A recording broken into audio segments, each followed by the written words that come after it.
Les gardes-côtes de Kinmen ont découvert, grâce aux images thermiques infrarouges, que 2 Chinois se trouvaient dans les eaux de l'île de Erdan et tentaient d'entrer clandestinement sur l'île vers 5 h du matin, le 20 mai.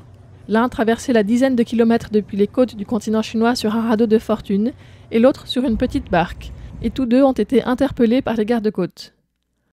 Liao Junde, chef de la 9e unité des gardes-côtes taïwanais, a indiqué que conformément à la loi sur l'immigration, ils ont été transférés au bureau du procureur de Kinmen pour enquête. Le 16 mai, un père et un fils sont accostés sur la plage de Guanyin à Taoyuan, sur l'île principale de Taïwan. Et le lendemain, un influenceur chinois a partagé des images du drapeau chinois planté sur la plage de Taoyuan, à 10,9 km de celle de Guanyin. Les gardes-côtes ont prévu d'augmenter les radars de surveillance de 3 km de rayon et les caméras thermiques infrarouges qui peuvent surveiller dans un rayon de 12 km. Su Ziyun, expert militaire, explique que l'onde du radar est une ligne droite, donc il ne peut pas voir très loin lorsqu'il est au niveau de la mer. La caméra infrarouge a quant à elle une portée bien plus grande et une résolution de 4K qui permet de distinguer clairement s'il s'agit d'une embarcation ou d'autre chose comme du bois flotté.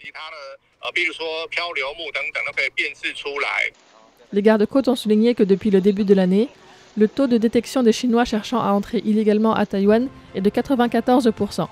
Kinmen et Matsu sont équipés en priorité de radars et de caméras thermiques infrarouges pour détecter les petits bateaux. Ces caméras coûtent 1,5 à 1,7 million d'euros l'unité, mais ont déjà prouvé leur efficacité à plusieurs reprises.